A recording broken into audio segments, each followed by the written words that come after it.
ప్రభునందు ప్రియమైన దేవుని బిడ్డలకు మన ప్రభైన యేసు క్రీస్తు నామున శుభములు కలుగును గాక. ఈ యొక్క ఉదయకాల సమయం మందు దేవుని యొక్క వాక్య ధ్యానం కొరకు ప్రకటన గ్రంథాన్ని ఆయా వచనాలు ధ్యానం చేయడానికి ప్రభు మనకు సహాయం చేయను గాక. ప్రకటన గ్రంథకర్త యోహాను భక్తుడు అని మనము అర్థం చేసుకున్నాము. ఈ యోహాను భక్తుడు ఎవరు అని కూడా మనం అర్థం చేసుకోవాలి అని అంటే మత్తయి సువార్త 4:21 చూసినప్పుడు మనకు అర్థమవుతుంది. ఆయన అనగా యేసుక్రీస్తు ప్రభు అక్కడి నుండి వెళ్ళి జెబెదయి కుమారుడైన యాకోబు అతని సహోదరుడైన యోహాను అను మరి ఇద్దరు సహోదరులు తమ తండ్రి అయిన జెబెదయి యొద్ద దోణిలో తమ వలలు బాగు చేసుకుంటూ ఉన్నారు. యోహాను భక్తుడు జెబెదయ కుమారుడు. వారి వృత్తి జాలర్లు.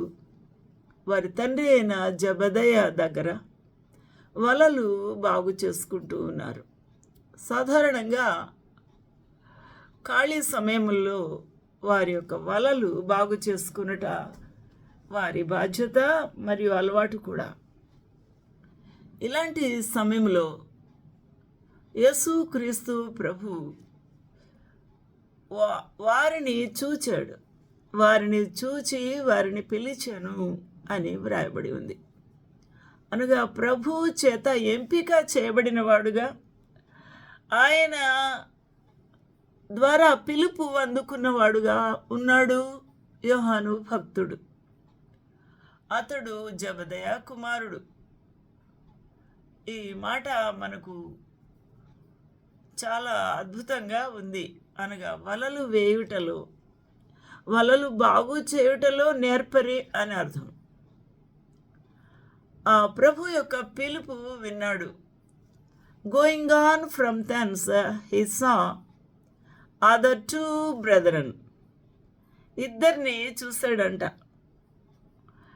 ఇద్దరు బ్రదర్స్ ప్రభువుకు కనబడ్డారు. కనబడినప్పుడు అతడు వారిని చూచి ఏం చేస్తుండగా చూచాడు?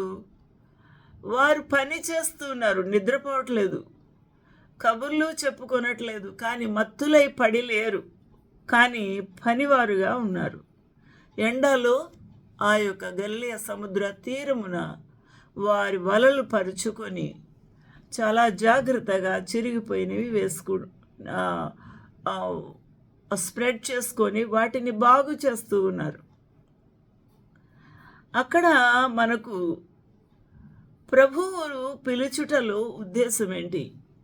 యేసు గలిలయ సముద్ర తీరమున నడుచుచూ ఉండగా మొదట పేతురుని పిలిచాడు. సీమోను పేతురుని పిలిచి అతని సహోదరుడైన ఆంద్రేయను కూడా పిలిచాడు. వారు సముద్రములో వలలు వేయువారు. వీరు కూడా వల వేయుట ప్రభు చూచి ఉన్నాడు.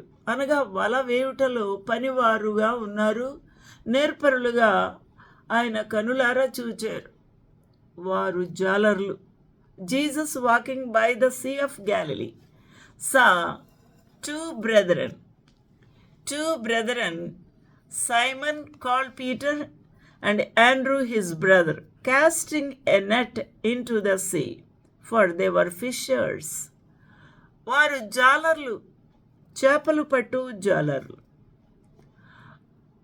ప్రభువు మనల్ని చూసినప్పుడు, మానవుల్ని చూసినప్పుడు ఎవరు పనివారు, ఎవరు ఏ పనిలో నేర్పరులు, ఏ పనిలో వారు ఫలవంతముగా పని చేయగలరు అని ప్రభు ఎరిగినవాడు. ఎందుకు అనగా ఆయన నిన్న నేడు ఏకరీతిగా ఉన్నవాడు. ఆయనకు జరగనున్న విషయం కూడా తెలుసు, వారి భవిష్యత్తు తెలుసు, వారి ఏ విషయంలో నేర్పరులో కూడా తెలుసు. అందువల్ల ఆ ప్రభు వారిని ఆయన నా వెంబడి రండి అని సీమోను పేతురుని పిలిచి ఉన్నాడు. నేను మిమ్మల్ని మనుషులను పట్టు జాలర్లుగా చేస్తాను అని. కాబట్టి ఆ సీమోను పేతురుని, ఆంద్రేని ఇద్దరిని, వారిద్దరూ సహోదరులే, వారిద్దరి జంటను పిలిచారు. వారి యొక్క ఇద్దరు ఐక్యము కలిగి పని చేయుట కూడా ఇక్కడ మనం చూస్తూ ఉన్నాం. దేవుని యొక్క పనిలో, మన యొక్క గృహాల్లో, మన యొక్క వృత్తిలో కలిసి పని చేయుట అనేది చాలా ప్రాధాన్యత ఉంది. కాబట్టి కలిసి పని చేస్తూ ఉన్నారు. ఆయన నా వెంబడి రండి, నేను మిమ్మల్ని మనుషులను పట్టు జాలరుగా చేస్తాను. వారు నిత్యము చేపలు పట్టుట అనే ఆ యొక్క వృత్తిలో చాలా నిమగ్నం అయి వారు ప్రాణాలు తెగించిన వారుగా ఉన్నారు.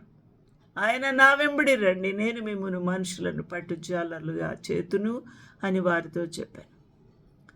నా ప్రియమైన వాళ్ళారా, ఇక్కడ ఈ పిలుపు కనుక ప్రభువు మీరు చేస్తున్న పనిలో, మీరు ఉద్యోగం చేస్తున్నారా, చదువుకుంటున్నారా, పొలం పని చేస్తున్నారా, లేకపోతే ఇళ్లలో పనులు చేసుకుంటూ ఉన్నారా, మీరు ఏ పనిలో ఉన్నారో ఆ పనిలో మీరు నైపుణ్యత కలిగిన వారుగా ఉంటే, డాక్టర్ వృత్తా లేకపోతే ఏ పని, ఆ పనిలో మీరు ప్రావీణ్యులు అయితే ప్రభు అలా నడిచి వస్తూ మిమ్మల్ని పిలిచినప్పుడు రండి, నేను మిమ్మల్ని మనుషులు పట్టు జాలర్లుగా చేస్తాను, నన్ను వెంబడించండి అనంటే మీ సమాధానం ఏమై ఉంటుంది అని మీ గుండె మీద చేయి వేసుకొని సమాధానం చెప్పండి.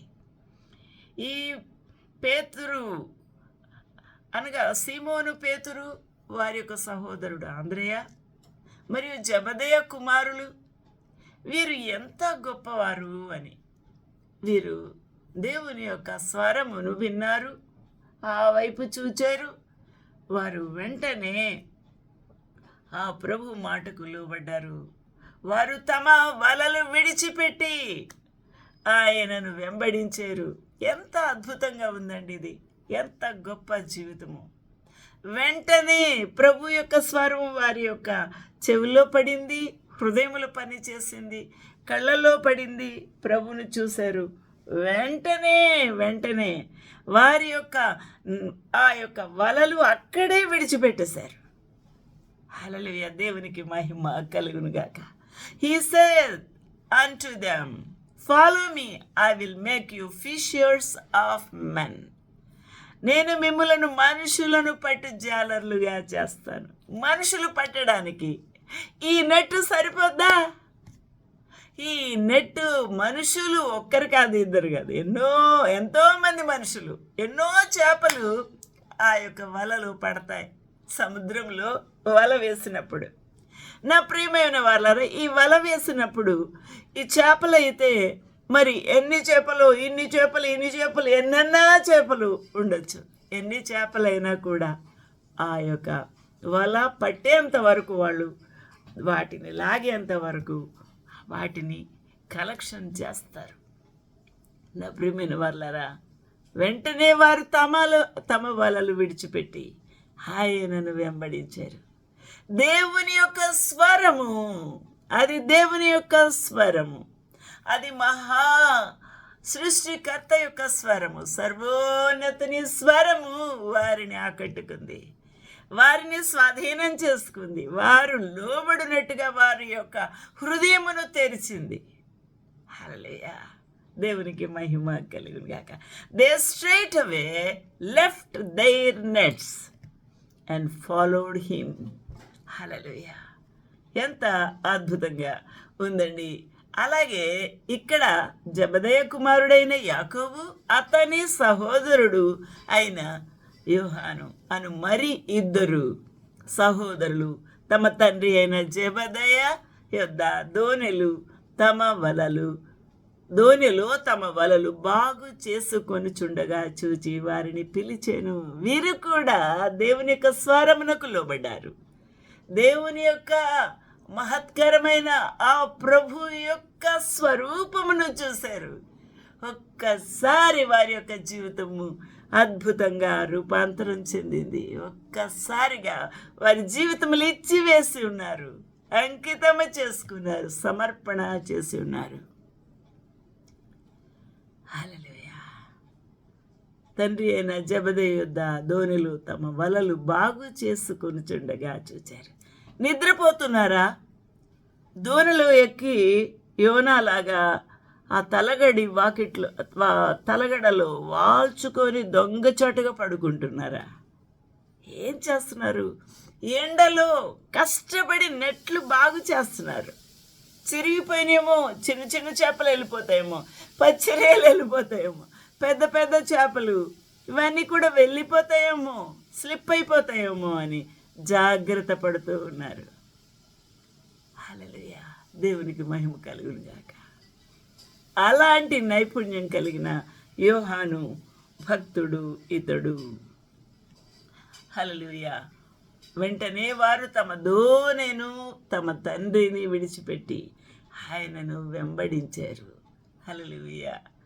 And going on from thence he saw other two brethren, James the son of Zebedee and John his brother, in a ship with Zebedee their father, mending their nets, and he called them. వెంటనే వారు తమ దూనెను తమ తండ్రిని విడిచిపెట్టి ఆయనను వెంబడించిరి. And they immediately left the ship and their father and followed him. వారి యొక్క తండ్రి కూడా నైపుణ్యము కలిగిన వాడు, బాగా తర్బీతు చేసినవాడు, వారి యొక్క బిడ్డలకు పని నేర్పించినవాడు, వారి యొక్క బిడ్డలతో కలిసి పని చేసినవాడు. తండ్రి మాట విని ఆ పనిలో నైపుణ్యత సంపాదించిన ఈ కుమారులు యవనస్తులు, వారి యొక్క వయసు ఎంతో మనకు తెలియదు. నా ప్రియులారా, ఎంత గొప్ప భాగ్యము! ఫాదర్తో, తండ్రితో కలిసి కుమారులు పని చేయుట. ఈ దినాల్లో మాటలు కలవు. తండ్రి మాట కుమారులు వినరు, కుమారుల మాట తండ్రి వినరు. నా ప్రియమైన వాళ్ళారా, ఎంత అద్భుతంగా ఉందండి! ఆ ముగ్గురు కలిసి పని చేయుటలో ఎంత గొప్ప శక్తి!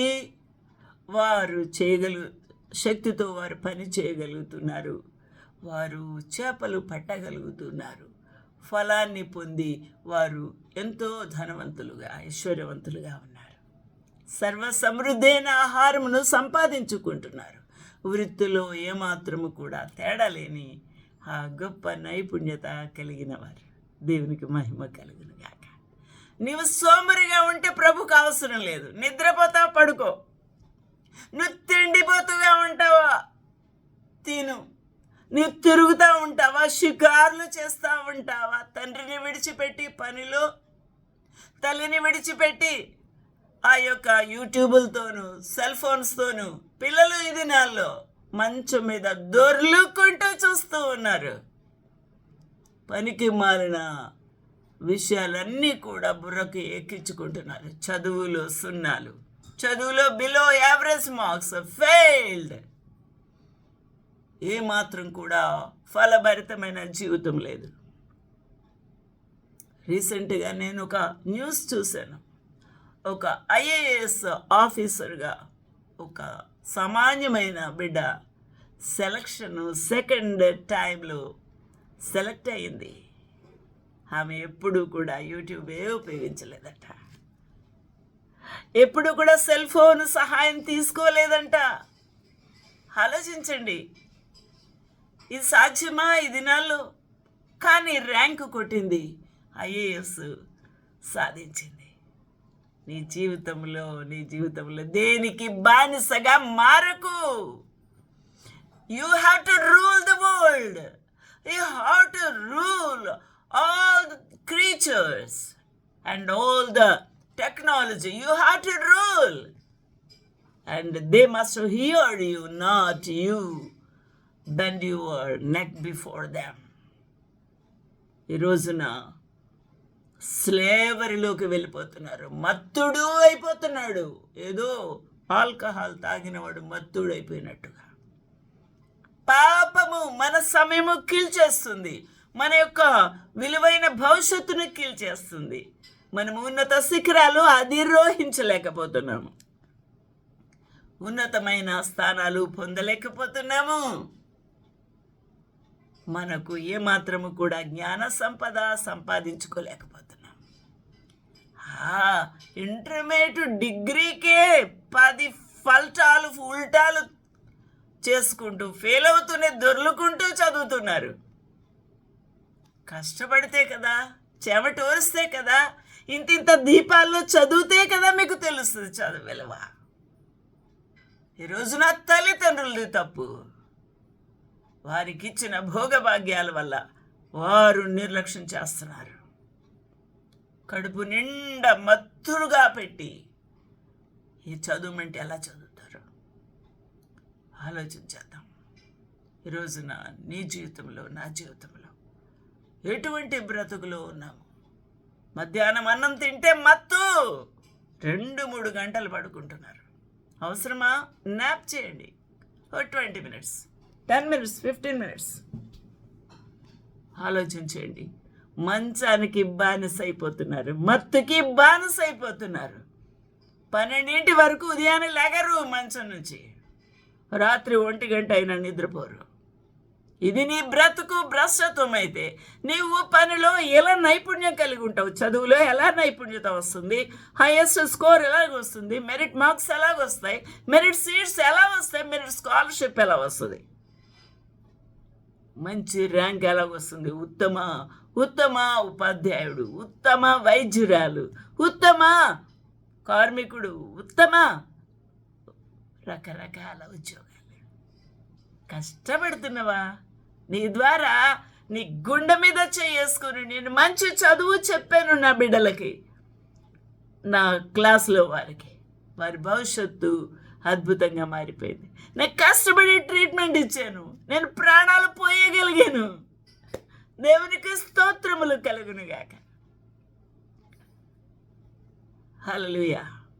నేను వృత్తిలో డాక్టర్ని. నా జీవితంలో నా కాళ్లకు వీల్స్ ఉన్నట్టుగానే పరిగెట్టేదాన్ని. ప్రాణాపాయ స్థితుల్లో నేను అడుగులు మామూలుగా వేయలేనండి. పరుగులే నా జీవితంలో. ఆ దినాల్లో క్యాజువాలిటీ ఒక కార్నర్కు ఉంటే ఐసీయూ ఎక్కడో ఉండేది. నా ప్రియమైన వాళ్ళారా, రాజమండ్రిలో డిస్ట్రిక్ట్ హాస్పిటల్లో ఒక ఎల్విఎఫ్ కేసు సివియర్ డిస్నియాతోనే వస్తే, గ్యాస్పింగ్ కండిషన్తో స్ట్రెచ్చర్లో తీసుకుని వస్తే, ఒక్క అటెండరు కూడా చాలా ఓపిక లేని మనిషి అకంపెనీ అయితే, నేను ఎమ్మనోని పిలుచుకోవడానికి, స్టాఫ్ నర్సుని పిలుచుకోవడానికి, ఇంకొక అసిస్టెంట్ని పిలుచుకోవడానికి నాకు టైం లేదు. ఆ స్ట్రెచ్చర్ని తోసుకుంటూ వెళ్ళిపోయేదాన్ని ఐసీకి. అలాంగ్ విత్ స్ట్రెచ్చర్ ఎవరైతే క్యారీ చేస్తున్నాడో అంబులెన్స్లో దింపినవాడు, అక్కడ నేను ఆక్సిజన్ పెట్టుకొని నేను నెక్ చెస్ట్ ఎలివేట్ చేసుకొని కావాల్సిన ఎమర్జెన్సీ ఇవన్నీ గబగబా స్టాఫ్ నర్స్తోని పెట్టించేదాన్ని. టక్ రాసేసేదాన్ని కేషీట్. నా ప్రియులరా, నేను ఫిజిషియన్ రప్పించేలోగా రీసక్స్టేషను ఖచ్చితంగా చేయగలిగేదాన్ని. అన్నీ అలాగే చేసేదాన్ని. నా ప్రియమైన వాళ్ళరా, ఒకసారి రైల్వే స్టేషన్లో ఇలాగా అక్రాస్ బోత్ థాయిస్ వెళ్ళిపోయింది. ఇలా లిమ్స్ కదిలిపోతున్నాయి. స్ట్రెచ్చర్ నుంచి పేషెంట్ దింపారు. Jets of bleeding. నా ప్రియమైన వాళ్ళారా, గ్లవ్ వేసేసుకొని అంతే ఇంకా ఫాస్ట్గా ఒకవైపున హిమాసల్, ఒకవైపున ఎమర్జెన్సీ డ్రగ్స్, ఒకవైపున టార్నికెట్ వేసేసుకొని అన్నీ లైగెట్ చేశాను. మేజర్ బ్లీడర్స్ అన్నీ లైగెట్ చేశాను. నా ప్రియమైన వాళ్ళరా, బ్లీడింగ్ పాయింట్స్ అన్నీ కూడా ఆర్టరీస్ వేసి నేను స్టాప్ చేయగలిగాను.